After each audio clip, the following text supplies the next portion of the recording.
নমস্কার বন্ধুরা, গল্প পাঠের আসরে আপনাদের সবাইকে স্বাগত।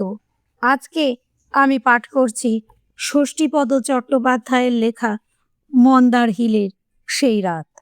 ভালো লাগলে লাইক, কমেন্ট ও সাবস্ক্রাইব করবেন। ভাগলপুর থেকে মন্দার হিলের দূরত্ব খুব একটা বেশি নয়। এই প্যাসেঞ্জার ট্রেনে ঘন্টা দুয়েকের পথ।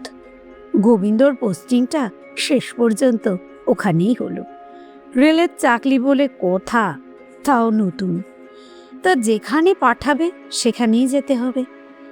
অথচ ও চেয়েছিল সাহেবগঞ্জ কিংবা জামালপুরের মতো সর্বসুবিধাযুক্ত কোনো একটা জায়গায় থাকতে।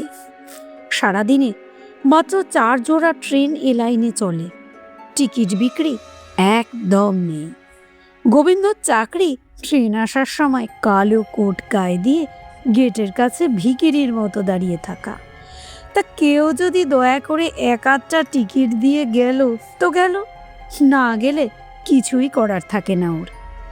তা সে যাই হোক, গোবিন্দর আমন্ত্রণে একদিন হঠাৎ করে গিয়ে হাজির হলাম ওর ওখানে। আমাকে দেখে সে কি আনন্দ ওর! ছুটে এসে আমার হাত থেকে সুটকেসটি নিয়ে বলল, সত্যি তুই যে আসবি তা আমি ভাবতেও পারিনি। কিন্তু তুই এই ট্রেনে আসবি? তো এই ট্রেনে তো তোর আসবার কথা নয়। এটা আমার গুড লাক বলতে পারিস। আপার ইন্ডিয়া ঠিক 6টার সময় ভাগলপুরে পৌঁছেছে। এই ট্রেন তো তার আগেই 5টায় ছেড়ে যাওয়ার কথা, কিন্তু সৌভাগ্যক্রমে ট্রেনটা ওখান থেকে আজকে ছাড়তে দেরি করায় আমিও পেয়ে যাই। তবে কিনা ভাগলপুর থেকে মন্দার হিল আমি বিনা টিকিটের যাত্রী। কেননা টিকিট কাটতে গেলে এই ট্রেন আমাকে মিস করতে হতো। এরপরে বেলা 11টার ট্রেন, সে যে কখন এসে পৌঁছতো কে জানে।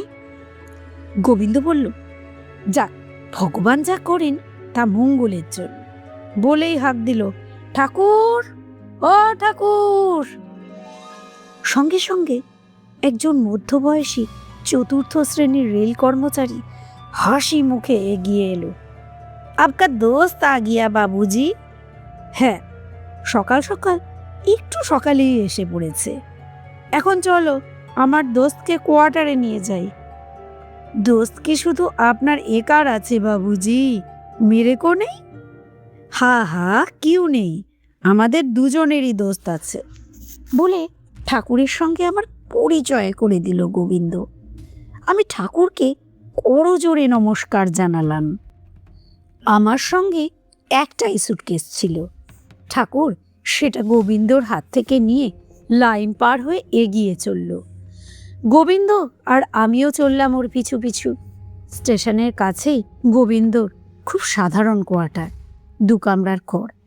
ওর একার পক্ষে যথেষ্ট। ওর কোয়ার্টারে এসে আমার আনন্দের কোনো সীমাই থাকলো না। আর আনন্দ হবে নাই বা কেন?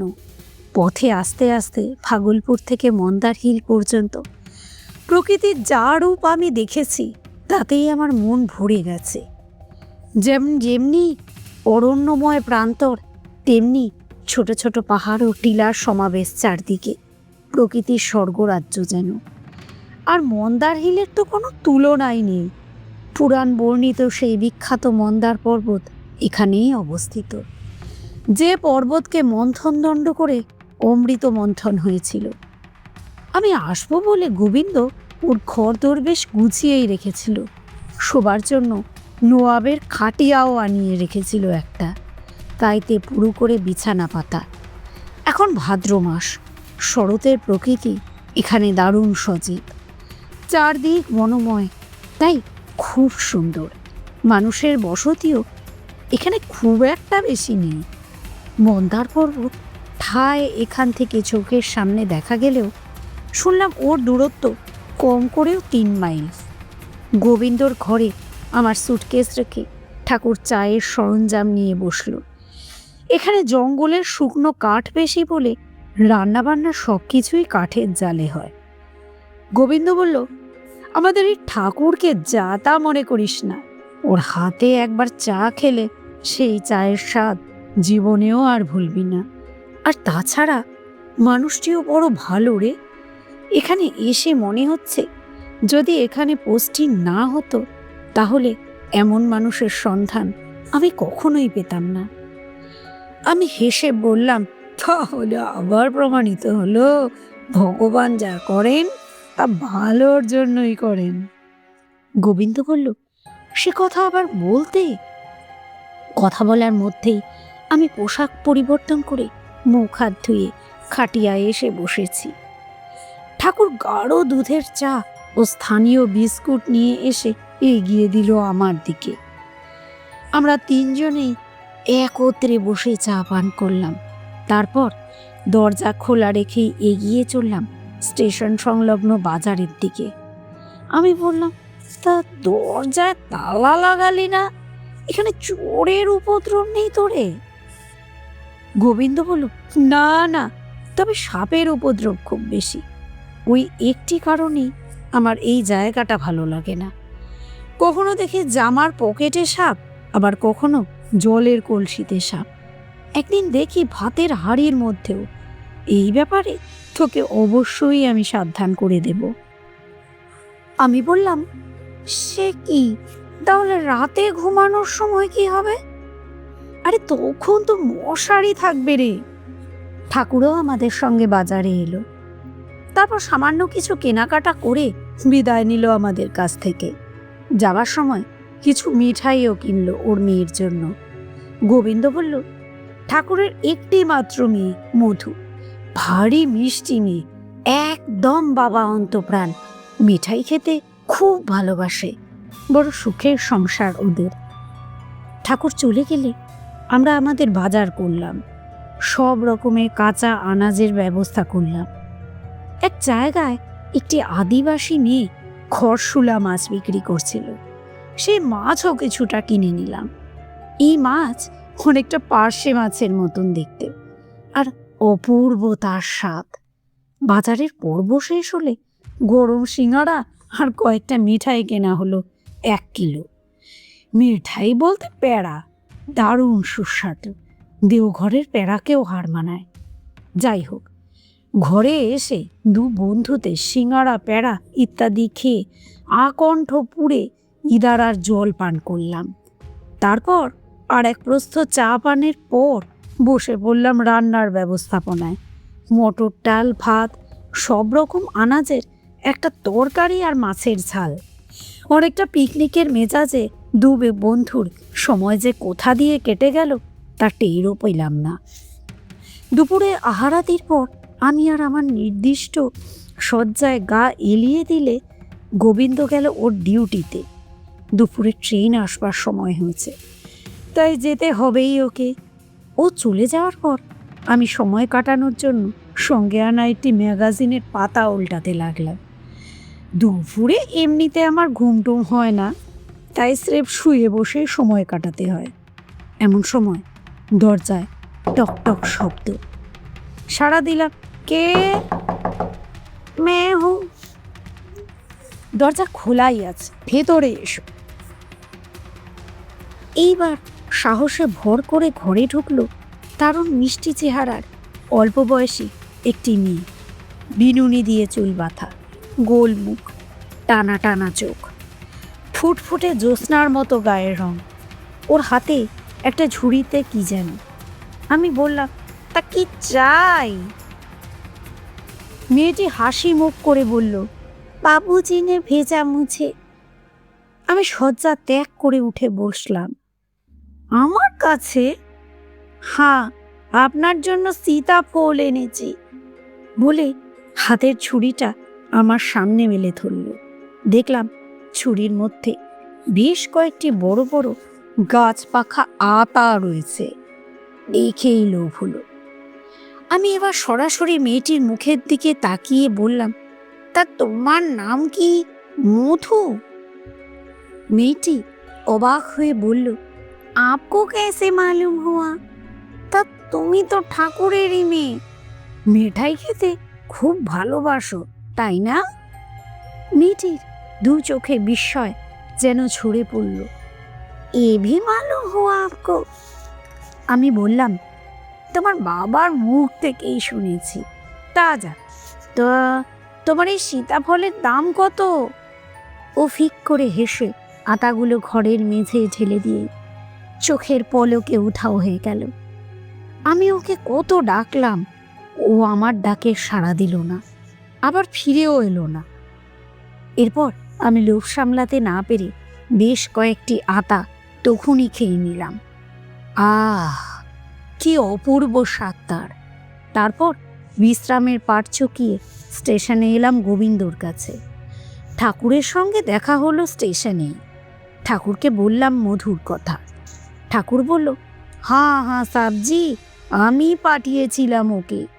এদেশে বনে পাহাড়ে সর্বত্র আতা। আমরা অবশ্য আতাকে সীতাফল বলি। পেকে পচে নষ্ট হয়ে যাচ্ছে, অথচ খাবার কোনো লোক নেই। তাই মধুকে বললাম, দাদাবাবুকে কয়েকটা সীতাফল দিয়ে আয়। ও তো সব সময় ওর বয়সী ছেলে মেয়েদের সঙ্গে বনে জঙ্গলে ঘুরে কত সীতাফল পেরে আনে, কতক খায়, আবার কতক ফেলেও দেয়। ওর বন্ধুদের মধ্যে যারা খুব গরিব, তাদের কেউ কেউ ওই সীতাফল নিয়ে সকালের গাড়িতে ভাগলপুর চলে যায়। সেখানে ওই ফল বিক্রি করে 2-1 টাকা যা পায় তাই পেয়েই খুশি হয়ে চলে আসে। তবে মধুকে আমি কোথাও যেতে দিই না, ও আমার একমাত্র মেয়ে। আমি বললাম, তা ও পড়াশোনা করে? করে বকে জোকে করাতে হয়, ধরে বেঁধে স্কুলেও পাঠাই। আপনি যে কদিন এখানে থাকবেন প্রয়োজনে ডাকবেন ওকে, ওই আপনাকে চারিদিক ঘুরে দেখিয়ে দেবে। গোবিন্দবাবু বা আমার তো সব সময় হবে না। আমাদের এখানে কাজ থাকুক বা না থাকুক, এটা দায়িত্ব তো আছেই। ট্রেন আসা যাওয়ার সময় হাজির থাকতেই হবে। আমি ওকে বলে রেখেছি, কাল সকালে ও আপনাকে নিয়ে যাবে মন্দার পর্বতে। মন্দার পর্বতে যাবার নাম শুনে খুব আনন্দ হলো আমার। স্টেশন সংলগ্ন একটি চায়ের দোকানে বসেই বিকেলের চা পর্ব সমাপ্ত হলো। এরপর সন্ধে পর্যন্ত কাটল গল্প গুজবে। 5:58 ট্রেন 7টায় এলে গোবিন্দর ডিউটি শেষ হলো। আর একবার আসতে হবে রাত 11টায়। তখন না এলেও চলে। রাত্রিবেলা ভয়সা ঘিয়ের পরোটা, অরহর ডাল আর সুস্বাদু প্যারাকে শয্যা গ্রহণ করলাম। তারপর রাতটা কাটিয়ে দিলাম গভীর ঘুমে। খুব ভোরে পাখিদের কলতানে ঘুম ভাঙল। গোবিন্দটা তখনও ঘুমোচ্ছে। আমি একা একাই ঘর ছেড়ে বাইরে এসে বন সবুজের দেশে মিশিয়ে দিলাম নিজেকে। বেশ খানিকটা গিয়ে এক জায়গা স্থির হয়ে তাকিয়ে রইলাম মন্দার পর্বতের দিকে। নেড়া পাহাড়ের একটি সুবৃহৎ টিলা ছাড়া ওটি আর কিছুই নয়। একে অমৃত মন্থনে দেবতারা কি করেছে মন্থন দণ্ড হিসেবে ব্যবহার করেছিলেন তা ভেবেই পেলাম না। আমি যখন পাহাড়ের দিকে তাকিয়ে তন্ময় হয়ে দাঁড়িয়ে আছি, ঠিক তখনই পিছন থেকে ডাক শুনলাম, বাবুজি, বাবুজি। ফিরে তাকিয়েই দেখি ঠাকুর। বললাম, তা কি ব্যাপার এত সকালে যে? একা একা জঙ্গলে কোথায় ঘুরছেন? একটু পরে মধু আসবে আপনাকে নিতে, আপনি ওর সঙ্গে চলে যাবেন। এখন চা খাবেন, আসুন। ভোরের চায়ে আমার খুব নেশা, তাই ডাক পেয়ে দ্রুত পা চালিয়ে চলে এলাম। গোবিন্দ তখন ডিউটিতে যাবার জন্য তৈরি হচ্ছে। তারই মধ্যে ঠাকুর খুব তৎপরতার সঙ্গে কাঠের জালে আমাদের জন্য চা বানিয়ে ফেলল।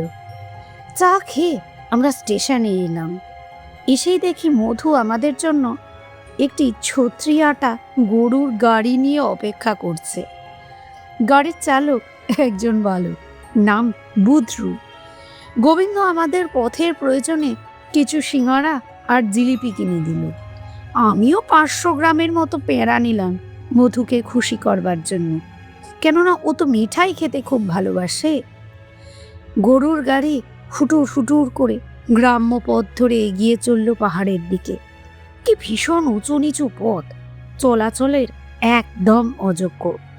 তবু যেতে তো হবেই, না হলে হেঁটে গেলে পাহাড়ে ওঠার পরিশ্রমটা বাড়তি হয়ে যাবে।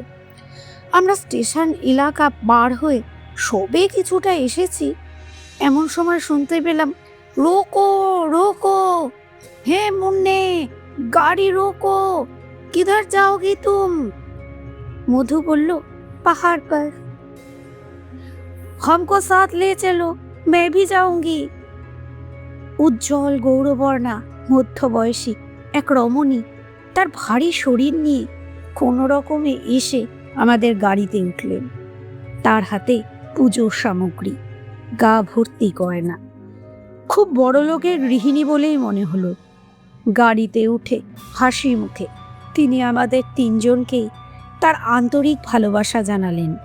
তারপর মধুর সঙ্গে মেতে উঠলেন নানা কথা আলাপে। অনেক পরে গা গোতর ব্যথা করে আমরা পাহাড়ের পাদদেশে এসে পৌঁছলাম। গাড়ি থেকে নেমে মনে হলো এর চেয়ে হেঁটে আসা অনেক বেশি ভালো ছিল, পৌঁছতামও তাড়াতাড়ি। যাই হোক, এখানে একটি গাছতলায় বসে আমরা জলযোগ পর্বটা চুকিয়ে নিলাম। এইবার শুরু হলো পর্বতারোহণ। রমণীও চললেন। খানিক ওঠার পরই আমার ধারণা সম্পূর্ণ পাল্টে গেল। বৃক্ষ বিরল কঠিন শিলাস্তর পার হয়ে মন্থন রেখায় এসে দেখি আবার নতুন চড়াই শুরু। সেটি পার হলে আবার খানিকটা সমতল, তারপরে আবারও চড়াই। মাঝে মধ্যে গাছপালাও আছে ঠিকই, তবে খুব একটা ঘন নয়। এই পাহাড়ে ওঠার কি যে দারুণ আনন্দ, তা কিছুতেই বলে বোঝানো যাবে না। যেন পাথরের মরুভূমি এখানে, তারই মাঝে মরুর ডাল। সত্যিই সুন্দর, দারুণ সুন্দর। এইভাবে পর্বতারোহণ করতে করতে এক সময় একটি সুবৃহৎ তালাওয়ের কাছে এসে পৌঁছালাম। তালাওয়েরে হালকা কিছু জঙ্গল আছে, আর আছে প্রাচীন শিল্পকলার এক অপূর্ব নিদর্শন। কত যে দেবদেবীর মূর্তি এখানে খোদাই করা আছে তার কোনো ঠিক নেই। এক একটি মূর্তি দেখলে মনে হয় এখনই তালাওয়ের জলে খুমড়ি খেয়ে পড়ল বুঝি। মূর্তিগুলো যে অমন বেকায়দার জায়গায় কি করে নির্মাণ করা হয়ে গিয়েছিল সেই সময় ভেবেই পেলাম না। তালাওয়ের একটু উচ্চ স্থানে বজরং বাবার আশ্রম। বজরং বাবা এবং তার দুই চেলা রমণীকে দেখেই অত্যন্ত শ্রদ্ধালু হয়ে এগিয়ে এলেন। নমস্তে মাতাজি। রমণী এক জায়গায় একটি বড় পাথরের উপরে ধপ করে বসে পড়লেন। আমি আর মধুও বসলাম। মধু অবশ্য পাহাড়ে ওঠেনি, ও নিচেই আছে গরুগুলোর দেখাশোনা করার জন্য।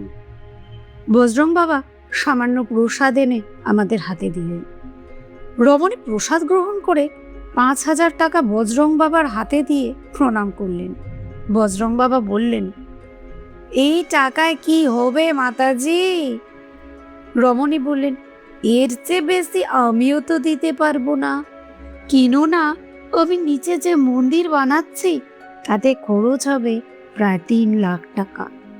আপনি আরো 5 জনের কাছ থেকে সাহায্যের দান গ্রহণ করুন বাবা। বজরং বাবা টাকাটা হাতে নিয়ে ম্লান মুখে দাঁড়িয়ে রইলেন। তাকে মোটেই প্রসন্ন বলে মনে হলো না। আমরা আবার পাহাড়ে ওঠা শুরু করলাম। একসময় পাহাড়ের মাথায় উঠে এলাম আমরা। রমণী একটি জৈন মন্দিরে ঢুকলেন পুজো দিতে। মধু আর আমি দূরের দিগন্তের দিকে চেয়ে বসে রইলাম। প্যারাগুলো সদ্গতি করার এটাই তো উপযুক্ত সময়। আমি একটি প্যারা ওর মুখে দিয়ে একটি নিজে খেলাম। প্যারা পেয়ে ও দারুণ খুশি। আমি সবগুলো ওর হাতে তুলে দিয়ে বললাম, তো তুমি তো মিঠাই খেতে ভালোবাসো, তোমার জন্যেই এনেছি। মধু একটুও দ্বিধা না করে বেশ কয়েকটা প্যারা খেয়ে এক জায়গা থেকে জল এনে নিজে খেলো, আমাকেও দিল। তারপর ওই রমণী পুজো পাঠ শেষ হলে আমরা আবার অবতরণ শুরু করলাম। আবার সেই বজরং বাবার আশ্রম। বাবা আশ্রমের সামনেই দাঁড়িয়েছিলেন। আমরা নেমে আসতেই রমণীর দিকে এগিয়ে এসে বললেন, এ টাকা আপনি ফিরিয়ে নিন মাতাজি, কেননা এতে আমার মন্দির তৈরির কিছুই হবে না। মাঝখান থেকে টাকাটা অন্য খাতে খরচা করে ফেলবো। তার চেয়ে এটা আপনার নিজের মন্দিরের কাজেই লাগান। মাঝে মধ্যে একটু প্রসাদ দেবেন। মা ভৈরবকালী কৃপা যদি থাকে তো মন্দির এখানে হবেই। রমণী বললেন, মা আপনার মনোবাসনা পূর্ণ করুন বলে টাকাটা ফিরিয়ে নিয়ে চলে এলেন। পাহাড় থেকে নেমে আমরা আবার আমাদের গোজানে ফিরে এলাম মন্দার হিলে। রমণীকে তার বাসার কাছে পৌঁছে দিলে তিনি আমাদের সবাইকে তার বাড়িতে নিয়ে এসে জলটল খাওয়ালেন। আমরাও দারুণ অভিভূত হলাম তার আতিথেয়তায়। এর কয়েকদিন পরের কথা। ইতিমধ্যে মধুর সঙ্গে আমার দারুণ একটা মধুর সম্পর্ক গড়ে উঠেছে। আর উঠবে নাই বা কেমন? এমন সহজ সরল মেয়ে আমি খুব কমই দেখেছি। ও তখনই আসে আমার কাছে, আমাকে পাকা পাকা সীতাফল উপহার দেয়। একদিন ওর সঙ্গে ওদের বাড়িতেও গেলাম। এদিকে মধুর আবদারের আর গোবিন্দর অনুরোধে যাব করে আমার বাড়ি ফেরার হয়ে ওঠে না। বাড়ি যাবার নাম করলেই মধুর চোখ দুটি ছলছলিয়ে ওঠে, তাই আমারও আর ফিরে যেতে মন চায় না। এমন সময় হঠাৎই একদিন অঘটন ঘটে গেল। আগের রাতে প্রবল বর্ষণ হয়েছে, তাই একটু বেলা অবধি ঘুমিয়ে পড়েছিলাম। ঘুম থেকে উঠেই দেখি চারদিক লোকে লোকারণ্য আর পুলিশে ছয়লা। গোবিন্দ ভোরে উঠে ডিউটিতে চলে গেছে। সম্ভবত আমার ঘুমের গভীরতা থেকেই আমাকে ডাকেনিও। আমি চোখে মুখে জল দিয়ে যখন ব্যাপারটা কি তা জানবার চেষ্টা করছি, তেমন সময় হন্তদন্ত হয়ে এলো মধু। বলল, খবরটা শুনেছেন দাদাজি? বললাম, না তো, সবে ঘুম থেকে উঠেছি আমি। মধু তখন এক নিঃশ্বাসে বলে গেল সব। ও যা বলে গেল তা হলো এই, সেদিনের সেই মাতাজি যিনি আমাদের সঙ্গে মন্দার পর্বতে গিয়েছিলেন, গত রাতে তিনি নিজের ঘরেই গুপ্ত ঘাতকের হাতে খুন হয়েছেন। কাল রাত ভর বৃষ্টি গেছে, সেই সুযোগটাই নিয়ে গেছে দুর্বৃত্তরা। মাতাজি হলেন শেঠ ধনীরামের স্ত্রী। এখানে তিনি জৈন তীর্থঙ্করের একটি মন্দির নির্মাণের সব ব্যবস্থাই প্রায় পাকা করে ফেলেছিলেন। আজ সকালে বাড়ির পরিচালিকা ঘুম থেকে উঠে মাতাজির দরজা খোলা দেখেই সমস্ত ব্যাপারটা বুঝতে পারে। ঘাতকরা মাতাজিকে শুধু হত্যাই করেনি, তার গায়ের সমস্ত গয়না সিন্দুক ভেঙে মন্দির নির্মাণের সমস্ত টাকাই নিয়ে গেছে। শুনে বললাম, তা মূল দেবী প্রতিমার যে এমন পরিণতি হবে তা কি জানতো? কিন্তু শুনেছি এখানে তো চুরি চামারি কিছু হয় না বললেই চলে। মধু বলল, হয় না, তার কারণ কার কি আছে যে নেবে? যাই হোক, যা হবার তা তো হয়েই গেল। বলেই বলল, যাবেন একবার মাতাজিকে দেখতে? আমি দারুণ উৎসাহিত হয়ে বললাম, তা যাওয়া তো উচিত। বলে হাত মুখ ধুতে যাওয়ার জন্য তৈরি হলাম। সেই অবসরে মধু আমাকে চা করে খাওয়ালো। চা খেয়ে আমরা আর স্টেশনে না গিয়ে সোজা চলে গেলাম মাতাজির বাড়িতে। বাড়ি এখান থেকে খুব একটা বেশি দূরে নয়, এই মিনিট দুয়েকের রাস্তা। পরিচালিকা আমাদের চিনত, তাই কান্নায় ভেঙে পড়লো আমাদের দেখে।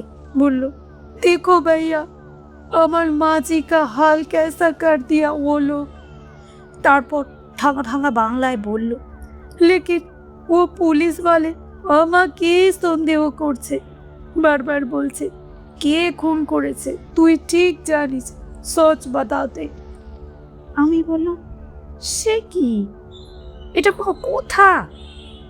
ওই যে আমি বলেছিলাম খুনি খাটের তলায় লুকিয়েছিল, মাঝরাতে খুন করে পালিয়েছে, তাই সন্দেহ করছে আমাকে। আমি বললাম, ওইখানেই তো তুমি ভুলটা করে ফেলেছ। পুলিশকে কখনো ওই কথা বলে খুনি এসে খাটের তলায় বসেছিল? কি কোথায় ছিল তা তুমি জানলে কি করে?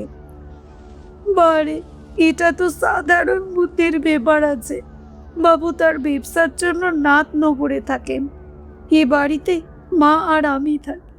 আমি 25 বছর ধরে কাজের লোকের মতো নয়, ঘরে মেয়ের মতো আছি এখানে। ঘরের টাকা পয়সা, মায়ের গয়নাগাটি, কোথায় কি আছে সব জানি। তাই বলে চোরাই কাকাম করতে যাব কোন দুঃখে? এ বাড়ির ঘরদোর খোলাই থাকে সব সময়। মা শুধু রাতে শোবার সময় খিল দিয়ে ঘরে শোয়, আমি বাইরের দরজায় খিল দিয়ে পাশের ঘরে শুই। খুনি নিশ্চয়ই দরজা খোলাবে আগে থেকে লুকিয়েছিল খাটের তলায়, কেননা ওই জায়গা ছাড়া তো আর লুকানোর কোনো জায়গাই ছিল না এই ঘরে। তারপর খুন খারাপি করে সব কিছু নিয়ে ভেগে গেছে। এতে আমি দোষের কথা কি বলেছি তোমরাই বলো। আমি বললাম, আচ্ছা আচ্ছা, ঠিক আছে ঠিক আছে, তা তোমার বাবুকে আসতে দাও, উনি নিশ্চয়ই সাহায্য করবেন তোমাকে। তা এতক্ষণে নিশ্চয়ই খবর পৌঁছে গেছে ওনার কাছে। হ্যাঁ, উনি গাড়ি নিয়ে জলদি আসছে। আমরা বাইরে থেকে উকি দিয়ে ঘরের ভিতরটা একবার দেখলাম, কেননা পুলিশ কাউকেই সেখানে যেতে দিচ্ছে না।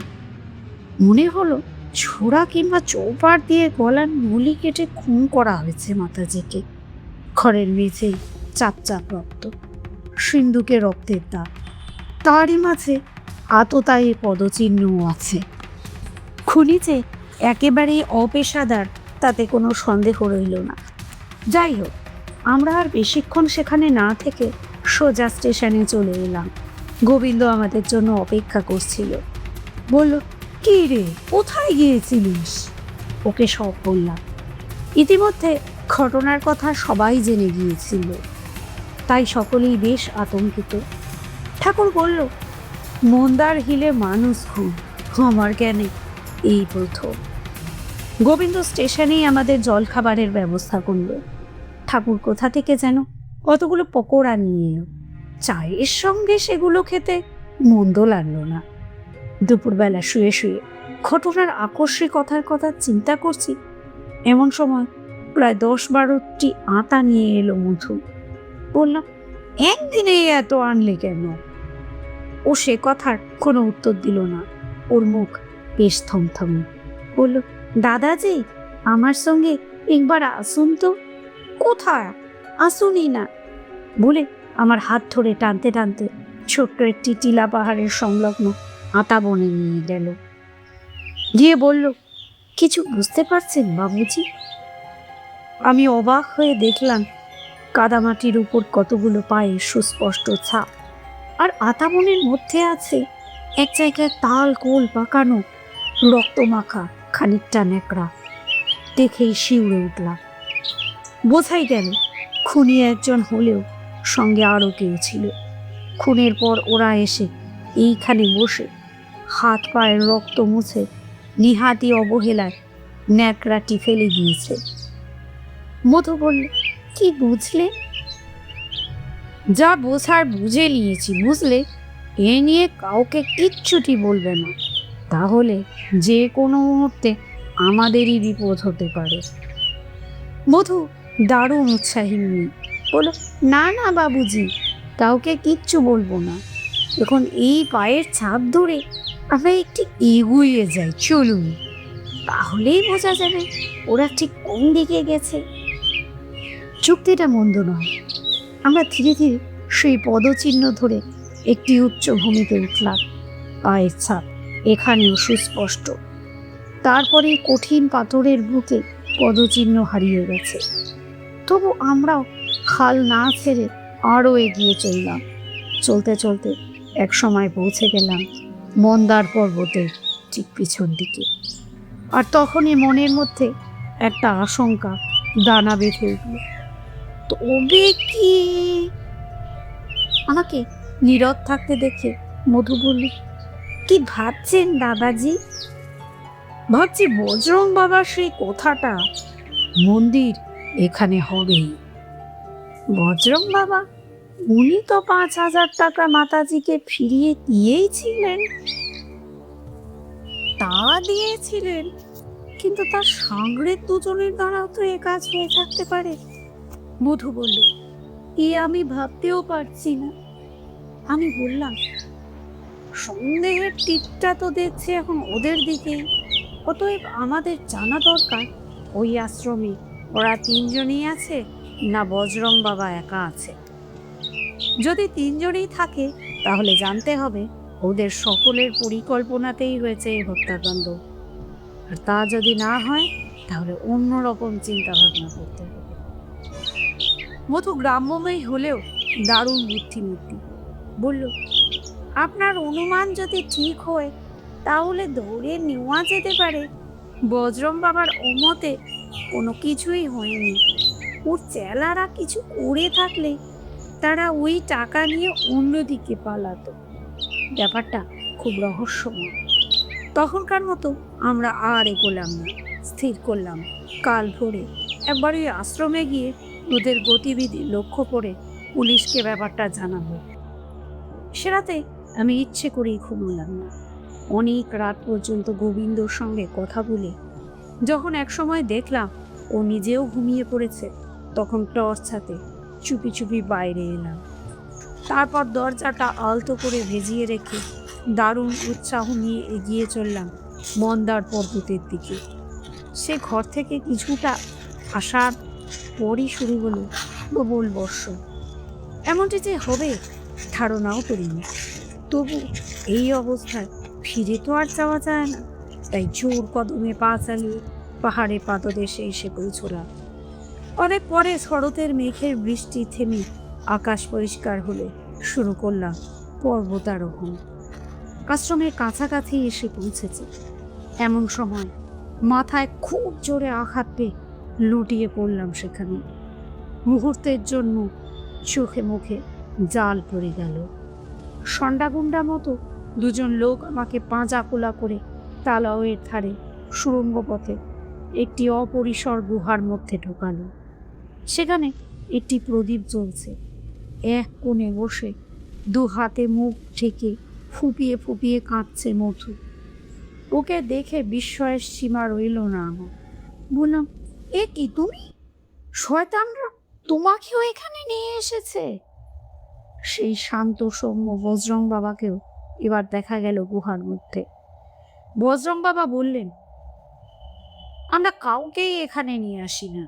মা ভৈরব কালীর কৃপায় বলির নর এখানে নিজে থেকেই এসে হাজির হয়। তোরাই মানিক চোর চারিদিকে বড় বেশি ঘুরঘুর করছিস। এ রাত দুপুরে তোদের কিসের প্রয়োজন? হ্যাঁ, ধরা যখন পড়েই গেছি তখন আর বলতে দ্বিধা নেই। বললাম, কাল রাতের ওই মর্মান্তিক হত্যাকাণ্ডের পর আপনার মন্দিরের কাজটা কতটা এগোলো সেটাই দেখতে এসেছি। বজরং বাবার দু চোখে যেন আগুন ঝরে উঠল। কি বললি? আপনি ধরা পড়ে গেছেন বজরং বাবা, ধরা পড়ে গেছে। অনেক অনেক পুলিশ আসছে এখন আপনাকে ধরবে বলে। আমার কথা শেষ হতেই সন্ডা দুটো কয়ে পালালে। বজরং বাবা চিৎকার করে উঠলেন, হিরো হিরো, আমাকে ছেড়ে চলে যাস না তোরা। মনে রাখিস, আমি ধরা পড়লে তোরাও কিন্তু বাঁচবি না। কিন্তু হিরুক ফিরুক তখন কোথায়? তারা তো কোন দিকে কোথায় পালালো তা কে জানে। বজরং বাবা কাঁপতে কাঁপতে বললেন, হে মা ভৈরব কালী, এ তোমার কেমন বিচার? তোমার মন্দির তৈরি করার জন্য এত কাণ্ড করলাম আমি, আর আমাকেই কিনা পুলিশে ধরাবে? একটি মিথ্যায় আসল সত্যটাই ফাঁস হয়ে গেল। গুহার এক কোণে একটি ত্রিশূল রাখা ছিল। আমি এক লাফে সেটিকে হস্তগত করে বজরং বাবার বুকে চেপে ধরলাম। সেই সুযোগে ওর হাত দুটো পিছমোড়া করে বেঁধে রাখল মধু। তারপর দুজনে মিলে ত্রিশূলের খোঁচা দিতে গিয়ে টেনে হিচড়ে সংকীর্ণ গুহাপথ ধরে বাইরে নিয়ে এলাম ওকে। কিছুটা পথ আসবার পরই দেখলাম চারিদিকে টর্চের আলো ফেলে কারা যেন এদিকেই আসছে। নিশ্চয়ই পুলিশের লোক। আমরা জোরে চেঁচিয়ে তাদের দৃষ্টি আকর্ষণ করতেই ছুটে এলো তারা। শুধু পুলিশ নয়, ঠাকুর ও গোবিন্দও ছিল তাদের মধ্যে। ঠাকুর ছুটে এসে জড়িয়ে ধরল মেয়েকে, বলল, রাত দুপুরে এসব কি? গোবিন্দ বলল, আসবার আগে আমাকে একবার জানিয়ে আসবি তো। আমি বললাম, সবাইকে সবকিছু জানিয়ে এলে কি এই খুনের আসামিকে ধরতে পারতাম রে। কিন্তু তোরা কি করে জানলি যে আমরা এখানে এসেছি? ঠাকুর হেসে বললেন, সব কিছুই অনুমান, আন্দাজা করে নিয়েছি বাবুজি।